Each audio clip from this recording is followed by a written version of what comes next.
Akashvani presents Morning News.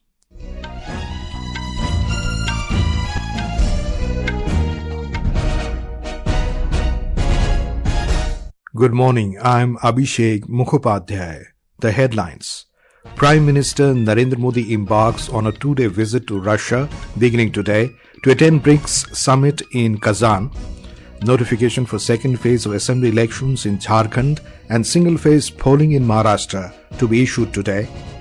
President Droupadi Murmu to confer 5th National Water Awards 2023 in New Delhi this morning. Union Home Minister Amit Shah to inaugurate 14th All India Civil Defence and Home Guards Conference in Gandhinagar.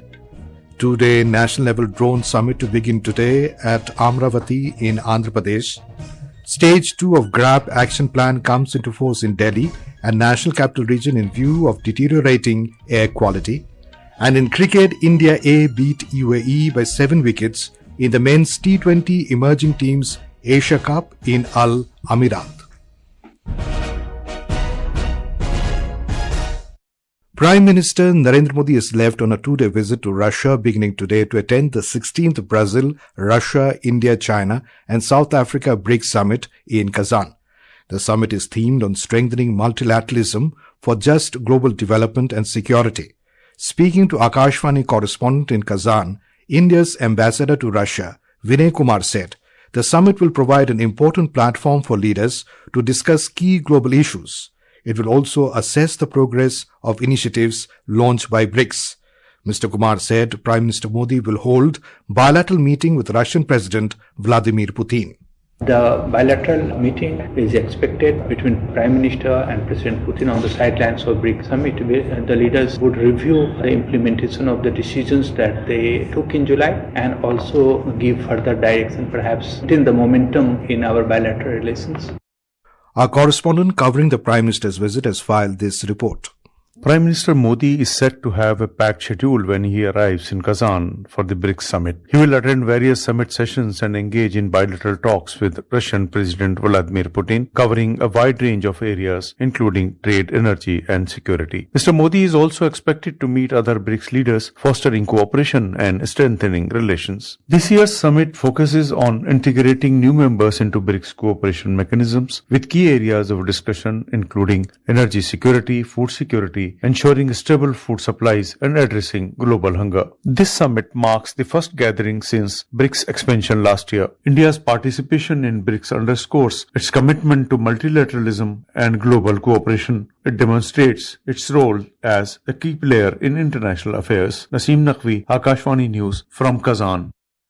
The notification for the second phase of assembly elections will be issued today in Jharkhand. 38 constituencies will go to polls in this phase on the 20th of November. We have more from a correspondent.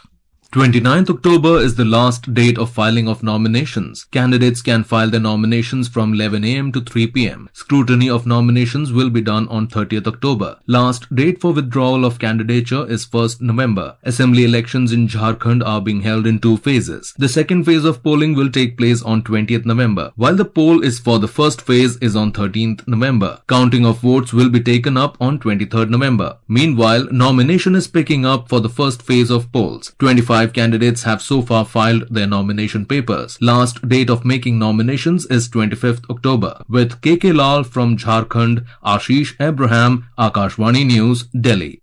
The notification for assembly elections in Maharashtra will be issued today. A single-phase polling for all 288 assembly seats in the state will be held on the 20th of November. The last date for filing nominations is 29th October and scrutiny of nominations will be done on 30th October.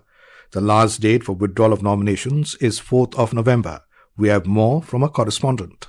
Out of the total 288 seats, Maharashtra has 234 general constituencies. There are 25 ST seats and 29 SC seats. Maharashtra has a total of over 9 crore 63 lakh voters, out of which 4 crore 97 lakh are male voters and 4 crore 66 lakh are female voters. The by-poll for the Nanded Lok Sabha seat will also be held on 20th November, considering that 6 Maharashtra parliamentary constituencies were among the top 10 urban Lok Sabha seats with lowest voter turnout in the country. The Election Commission has made targeted campaigns and efforts to increase the voting percentage in the coming polls. Prarthana, Akashvani News, Mumbai.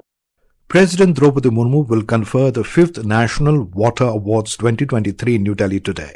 Union Jal Shakti Ministry has announced 38 winners in 9 categories. This includes Best State, Best District, Best Village Panchayat, Best Urban Local Body, Best Water User Association and Best Civil Society. We have more from a correspondent. In the category of Best State, the first prize has been conferred upon Odisha, with Uttar Pradesh securing the second position and Gujarat and Puducherry jointly securing the third position. The National Water Awards focus on the good works and efforts made by individuals and organizations across the country in attaining the government's vision of a Jal Samriddha Bharat. Each award winner will be conferred with a citation and a trophy as well as cash prizes in certain categories. The government has undertaken a comprehensive campaign to spread awareness about water management and water conservation on a national level. Dipendra Kumar, Akashvani News, Delhi. Union Home Minister Amit Shah will inaugurate the 14th All India Civil Defence and Home Guards Conference at Mahatma Mandir in Gandhinagar today. Mr. Shah, who is on a visit to Gujarat, will also attend the 68th Foundation Day of the National Dairy Development Board NDDB in Anand. The minister will also launch 3 new projects of NDDB on the occasion. Later, Mr. Shah will attend the Legislative Drafting Training Workshop at Gujarat Assembly and will address the legislators. Our correspondent reports that the 14th India Civil Defence and Home Guards Conference has been organised after the gap of 19 years. More than 60 senior officials and nearly 1,200 members of Civil Defence and Home Guard from various states and union territories will participate in the conference. Director General of Civil Defence and Home Guard Vivek Srivastav said the conference will mainly discuss the draft Civil Defence Bill and Model Home Guard Bill along with the policy of both the forces. Apart from this, the conference will also discuss the scope of modern technology to bring more efficiency in the functioning of both the forces. Basic आशय इसका यह है कि इसमें लोग आए, कुछ दिन ट्रेन करें हम उनको, ये वॉलंटियर सेवा दें, फिर इनको हम रिजर्व में रखें, फिर नए लोगों की ट्रेनिंग हो, फिर वो भी रिजर्व में जाए. ऐसे ग्रेजुअली करते करते ट्रेन्ड लोगों की जो संख्या है वो देश में बढ़े कि अगर ऐसी कोई आपदा आए, हर गांव में, हर टाउन में trained volunteer with adequate amount of resources वहां पे उपलब्ध हों जो कि वहां पे काम करें. At present, there are more than 4.5 lakh home guards and 6 lakh civil defense guards in the country. Aparna Khun, Akashvani News, Ahmedabad. West Bengal Chief Minister Mamata Banerjee held a meeting with the representatives of the protesting junior doctors at the State Secretariat Nobonno yesterday. Various issues were discussed, including the justice for the victim of the RG Kar Medical College incident. Following the meeting with the Chief Minister, the junior doctors have withdrawn their hunger strike. Chief Secretary and Home Secretary were present in the meeting, which was telecast live. This is Akashvani giving you the news. For quick news updates round the clock, follow us on our X handle at AIR News Alerts and log on to our website www.newsonair.gov.in and News on AIR app. The 2-day national level Amaravati Drone Summit 2024 will begin today in Andhra Pradesh capital Amaravati. Chief Minister N. Chandrababu Naidu and Union Minister for Civil Aviation K. Ram Mohan Naidu will participate in the inaugural function. Our correspondent has filed this report. Over 1,000 delegates and exhibitors will participate in the flagship Amaravati Drone Summit being organized by Andhra Pradesh Drone Corporation. This summit will bring together representatives from Civil Aviation Ministry, Defence Sector, Confederation of Indian Industry, research scholars and entrepreneurs in the field. The summit aims to attract investments in drone manufacturing, create a platform to foster discussions on future of drone technology and strategies for building a drone ecosystem through innovation hubs. The summit will feature India's largest drone show with over 5,000 drones on the banks of River Krishna in Vijayawada. The Andhra Pradesh government aims to leverage this summit to position the state as the drone capital of the country. Sai Sisla, Akashvani News, Vijayawada. In view of the deteriorating air quality in Delhi and the NCR region, Stage-2 of the Graded Response Action Plan GRAP invoked across the National Capital Region from 8 a.m. today. The decision was taken during the meeting of the subcommittee of the Commission for Air Quality Management in NCR and adjoining areas in New Delhi. The committee has urged citizens to avoid dust-generating construction activities during October to January. It has also asked to avoid the open burning of solid waste and biomass. An 11-point action plan will be applicable under Stage 2 of GRAP with immediate effect in the entire NCR. Under the action plan, the agency will carry out mechanical and vacuum sweeping and water sprinkling of the identified roads on daily basis. The severe cyclonic storm Dana is heading towards Odisha coast as the cyclonic circulation is gaining strength in Bay of Bengal. Though the Indian Meteorological Department IMD is yet to predict the exact location of the landfall of the severe cyclonic storm, many weather models have said it is expected to make landfall between Bhitarkanika and Dhamra of Odisha coast on the intervening night of Thursday and Friday with a wind speed of about 120 km per hour. We have more from our Odisha correspondent. The Odisha government has announced a goal of 100% evacuations from potentially impacted areas likely to be badly affected due to the severe cyclonic storm Dana. The severe cyclonic storm is expected to make a landfall in between Bhitarkanika and Dhamra of Odisha coast on the intervening night of Thursday and Friday. Rainfall activity is set to commence from tomorrow with IMD issuing a red alert for coastal districts including Mayurbhanj, Keonjhar, Baleswar and Bhadrak on Thursday. The Odisha government has directed district administrations to ready over 800 multi-purpose cyclone shelters equipped with essential facilities like electricity, food and water. The IMD has warned of potential flash floods with very heavy rainfalls in Mayurbhanj, Cuttack, Jajpur, Baleswar, Bhadrak, Kendrapada, Khordha, Keonjhar, Puri and Jagatsinghpur from Thursday. Prakash Das, Akashvani News, Bhubaneswar. In the men's T20 emerging teams Asia Cup cricket, India A defeated United Arab Emirates by 7 wickets in Amaravati yesterday. Electing to bat first, UAE were all out for just 107 runs with 19 balls remaining. Rahul Chopra emerged as the top scorer for UAE, who made 50 of 50 balls.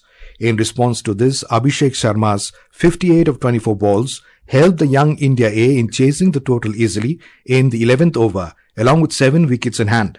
For India A, Rashid Salam took 3 wickets by just giving 15 runs in his 2-over spell. He was declared player of the match for his economic bowling figures. India A will next face the home team Oman tomorrow. All-rounder Washington Sundar has been added to Indian men's cricket team for the remainder of the Test series against New Zealand. Sundar will join the squad for the upcoming second and third Test match in Pune and Mumbai. Indian women's cricket team skipper Harmanpreet Kaur has been named in the ICC Women's T20 World Cup 2024 team of the tournament. She is the only player from India in the 12-member squad announced by the ICC, which includes players from 7 countries. Despite India's disappointing campaign in the recently held T20 World Cup, Harmanpreet Kaur was a standout performer for the women in blue. And now for a look at today's newspapers, it's over to Subhadra Ramachandran. Thank you, Abhishek. India's achievements give hope to the world, says Prime Minister Modi, writes a statesman. Secularism, basic, unamendable part of Constitution, says Supreme Court, leads the Times of India. India-China thaw in Ladakh with pact on LLC patrolling, reports the Asian Age. Terror almost eliminated, but new tech a challenge, says Home Minister Amit Shah, states the Tribune. On the Delhi air quality deteriorating, Hindustan Times writes, pollution enters red zone, GRAP 2, restriction kick in. The pioneer quoting the Delhi High Court says, there is enough pollution, no firecrackers to be sold. Dengue cases on rise, drones spray anti-lava medicine in waterlogged areas, writes the Indian Express, about to rise in dengue in Delhi. And finally, in mega tourism event, Saudi Arabia celebrates Indian diversity, pluralism, reports the Hindu. With that, it's back to you, Abhishek. Thank you, Subhadra. And now, before we end the bulletin, the headlines once again. Prime Minister Narendra Modi embarks on a 2-day visit to Russia beginning today to attend BRICS Summit in Kazan. Notification for second phase of assembly elections in Jharkhand and single phase polling in Maharashtra to be issued today. President Droupadi Murmu to confer 5th National Water Awards 2023 in New Delhi this morning. Union Home Minister Amit Shah to inaugurate 14th All India Civil Defence and Home Guards Conference in Gandhinagar. 2-day national level drone summit to begin today at Amaravati in Andhra Pradesh. Stage-2 of GRAP Action Plan comes into force in Delhi and National Capital Region in view of deteriorating air quality. And in cricket, India A beat UAE by 7 wickets in the men's T20 emerging teams Asia Cup in Amaravati. And with that, we end the morning news. Have a nice day.